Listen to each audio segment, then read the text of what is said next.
Bonjour à tous et à toutes, bienvenue pour cette nouvelle série de vidéos appelée Mais la bourse, quoi qu'est-ce donc?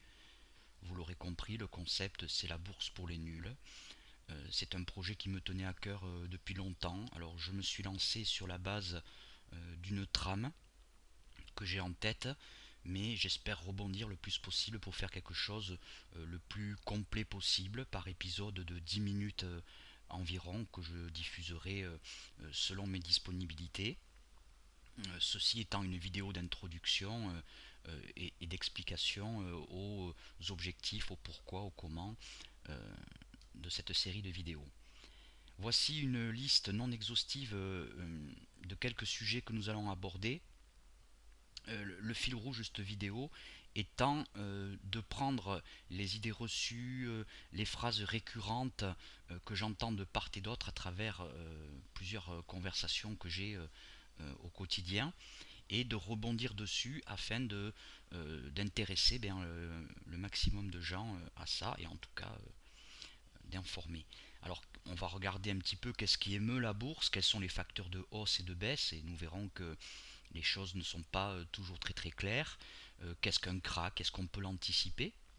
D'ailleurs, est-ce qu'on peut anticiper la direction des marchés financiers ou sommes-nous toujours condamnés à être le dindon de la farce? Quelles retombées sur l'économie réelle? On regardera ça par rapport au prix des matières premières, du pétrole.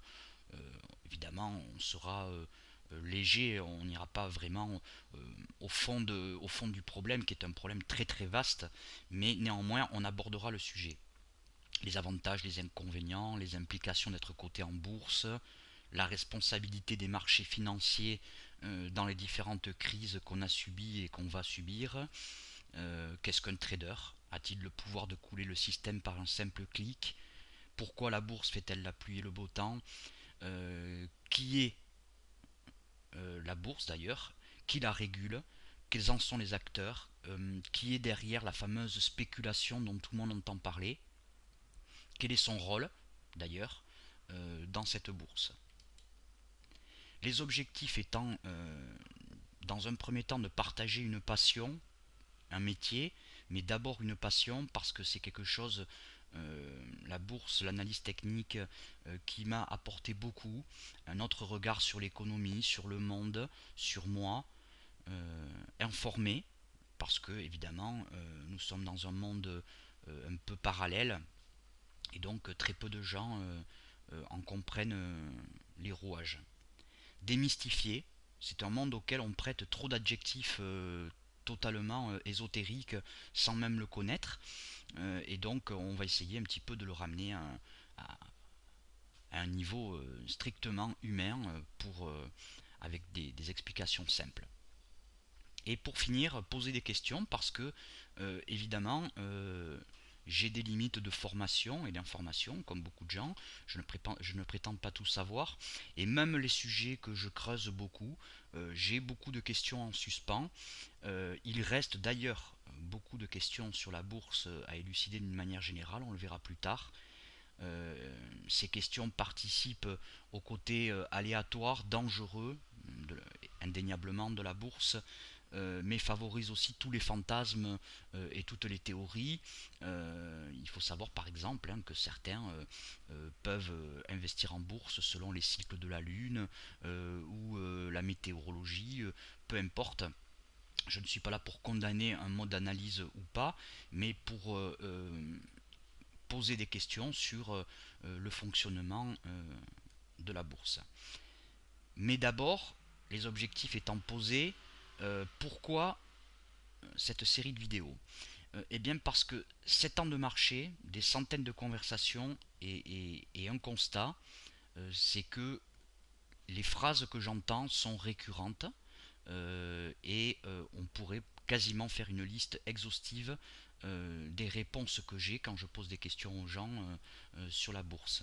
En tout cas, l'énorme majorité déclarent ne rien savoir de la bourse, ils sont très, très francs là-dessus. Une grosse partie reste curieuse de ce monde inconnu lorsque vous leur dites que vous travaillez en bourse, que vous êtes trader. Les gens prêtent souvent une oreille curieuse. Beaucoup tempèrent leurs propos ou sont surpris tant et si bien que vous soyez resté honnête avec eux, à l'issue d'une explication claire et d'une conversation équilibrée, où vous n'essayez pas de leur vendre un système parfait, où vous essayez de rester le plus honnête possible, et bien à la fin, et c'est vraiment tout à l'honneur des gens, beaucoup tempèrent leurs propos et sont prêts à se poser des questions.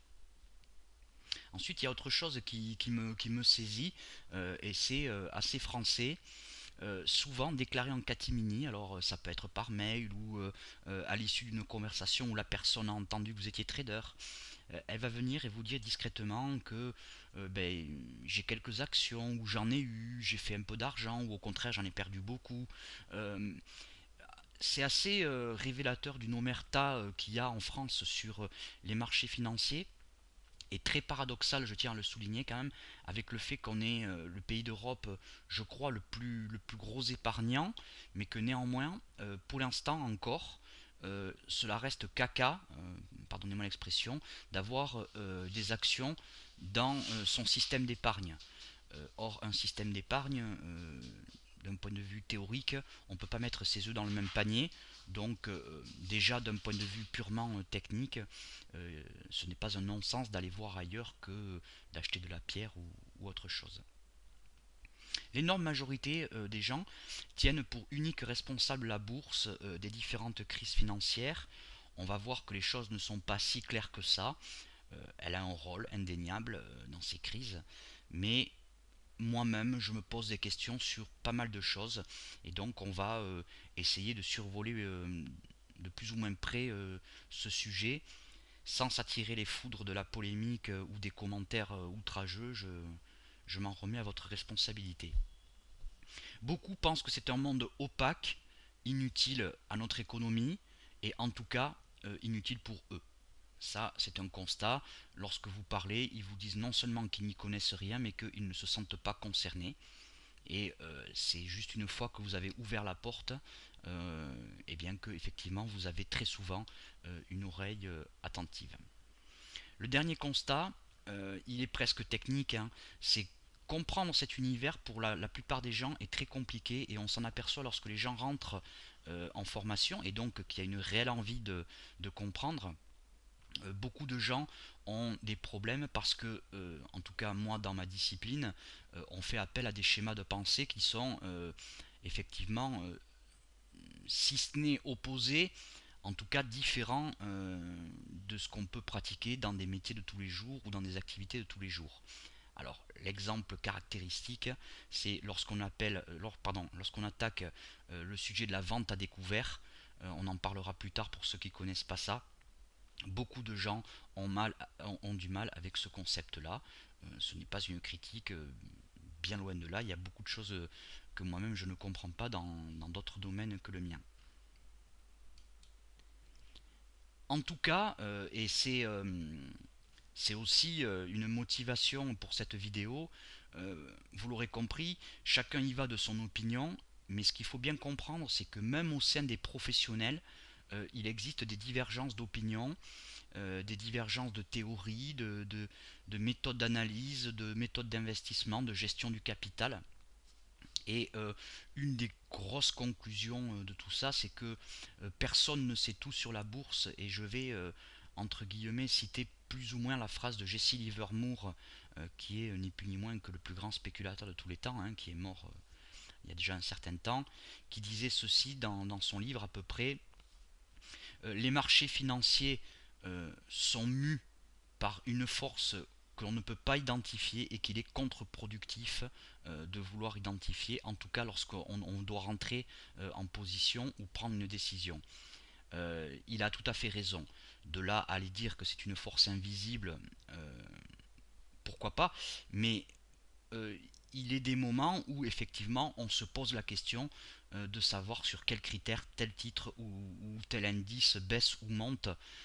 Et moi j'ai des éléments de réponse qui font que j'en ai fait mienne euh, de- comme pratique, mais effectivement, quand je discute avec d'autres professionnels, certains sont à l'opposé de moi en matière de, par exemple, d'analyse de titre. Si je discute avec un analyste fondamental, alors que moi je suis plutôt analyste technique, eh bien souvent on en arrive aux mêmes conclusions, si ce n'est qu'on arrive par des chemins différents, mais ce qui prouve bien que, et ce sera la conclusion de cette introduction, il y a autant de méthodes d'investissement en bourse, de méthodes de trading qu'il y a de tempéraments, et je dirais presque de croyances.